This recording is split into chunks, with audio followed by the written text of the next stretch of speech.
Are we reaching peak inflation? We answer this question and more on this week's Jarvis Update.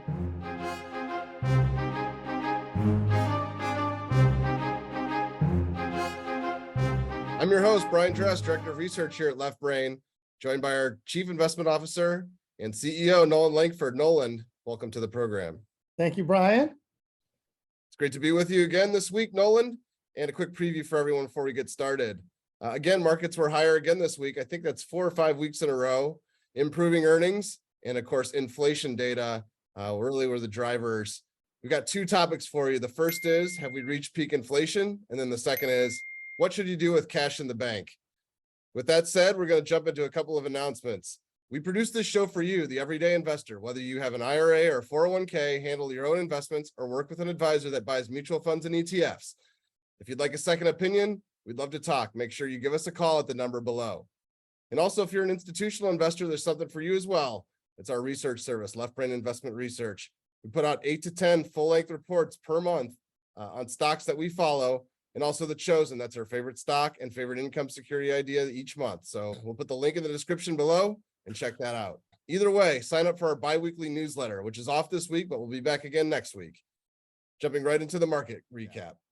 First of all, the S&P was up 1.3% this week. NASDAQ was up 0.5%.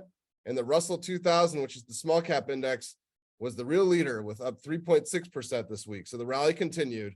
Looked at this indicator the last few weeks, the VIX, that's the volatility index. It's dipped below 20 this week. It ended above 20, but definitely looking like a little bit less volatility in the markets. And then another point that we wanted to bring out for you was the 10-year rate. The 10-year treasury rate was down almost to 2.5%, but jumped almost to 2.9% today. So a lot of volatility in 10 years. We're moving back toward 3%. With all that as a backdrop, Noland, what are your initial thoughts on this week's action? Obviously, the price action was really good. And the reason I give it a thumbs up is it was accompanied by more positive data points. So you mentioned the inflation, but what we pay, that's a macro factor. What we pay attention to is the microeconomics, i.e. what companies are doing. And as you mentioned, we're at the end of earnings season, but we're still in earnings season.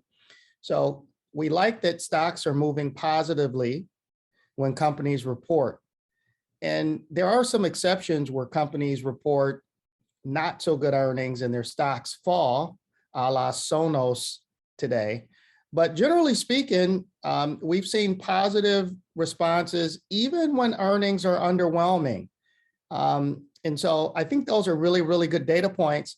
And then finally, your peak inflation narrative. Another data point, I seen a headline today that gas prices have dropped below $4 a gallon. So that has to be a really good data point as well for the consumer.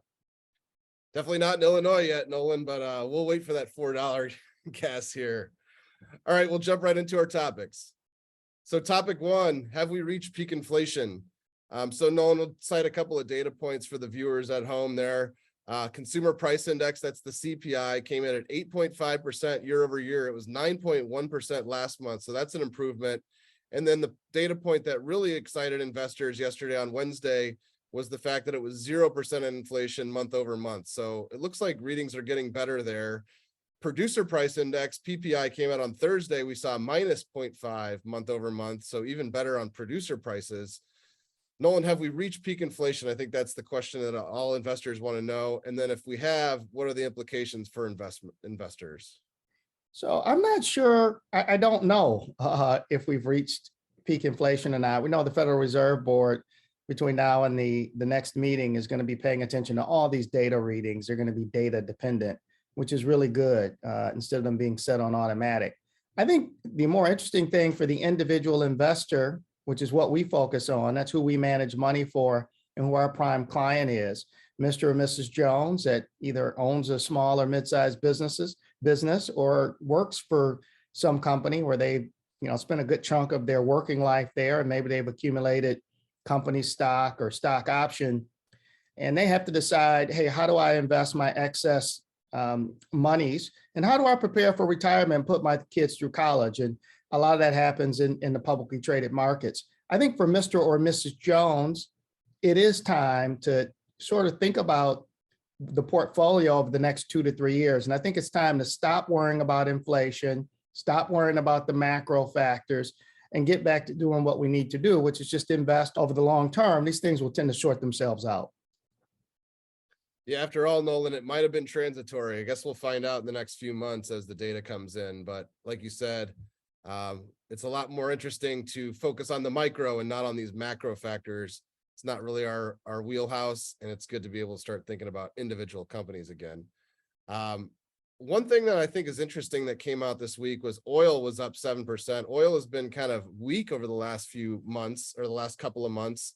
Natural gas up 8%. Does that change things at all, or is that maybe just kind of a temporary blip? And if that's the case, how can investors position to guard against sort of if inflation does stay around?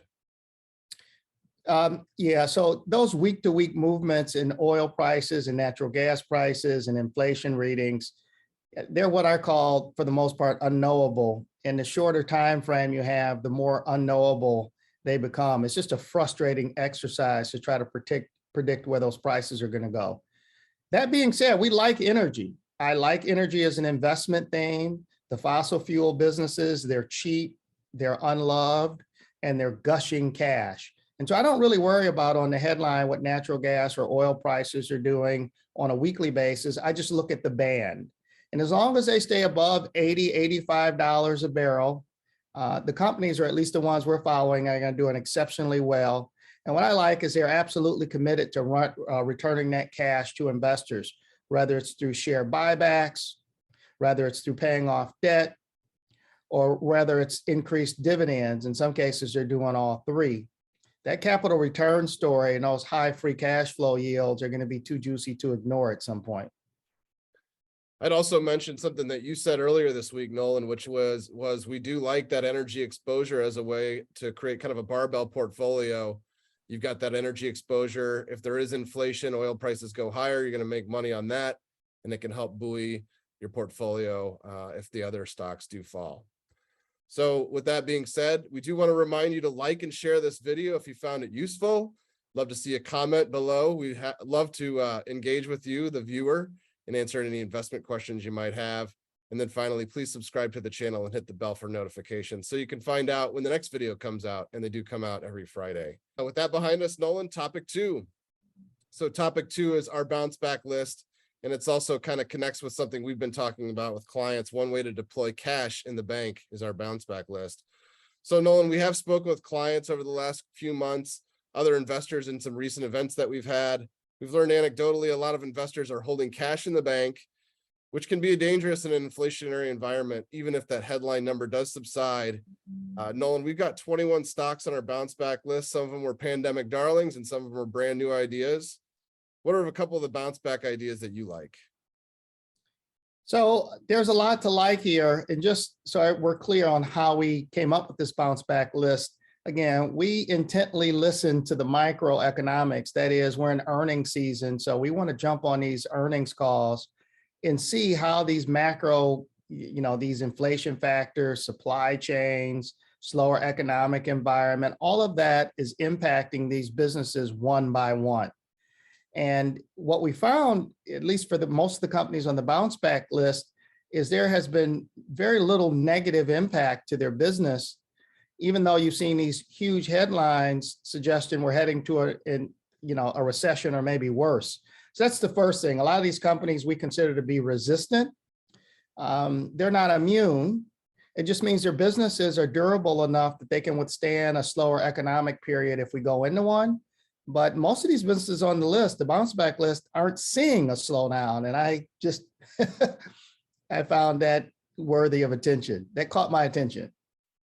Sure. Do you want to share with the viewers maybe one or two of them that you think, have a chance to bounce back here over the next 2 to 3 years? Yeah. So one of the industries is streaming.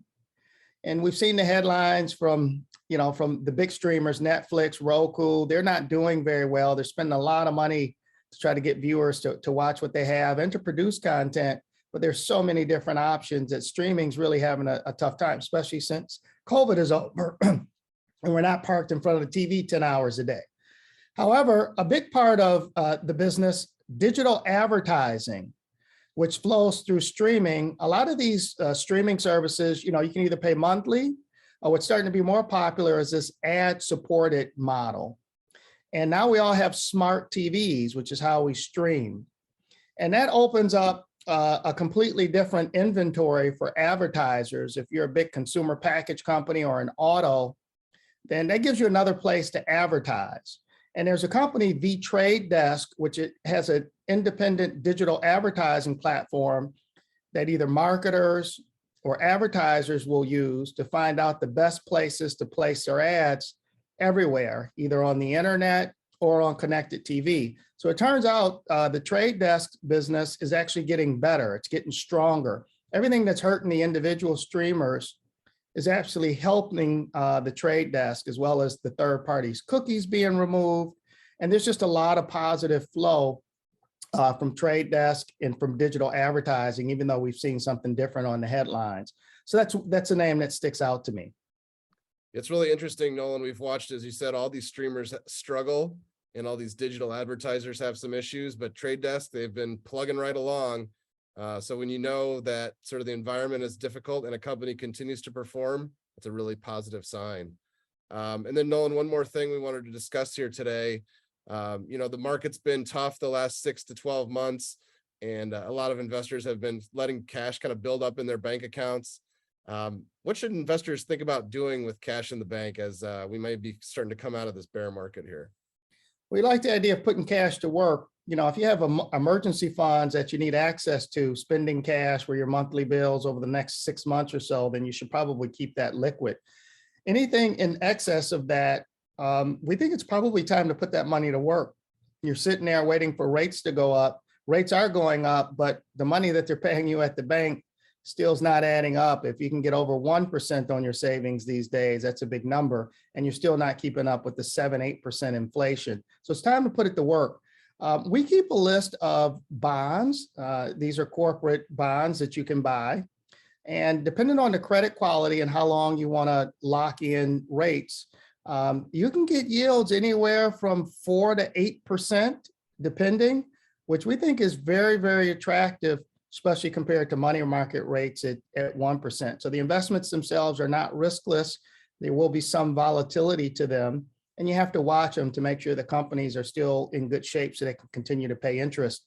But if you create a bond ladder and you have diversification, 4 to 8% are really attractive yields, 4, 5, 6, 7, 8%, again, depending on the credit quality and the timeline. Yeah, as you said, Nolan, when you're talking about less than 1% at your bank, it's probably time to look for a different place to park that money. It's almost like having it under your mattress in a way.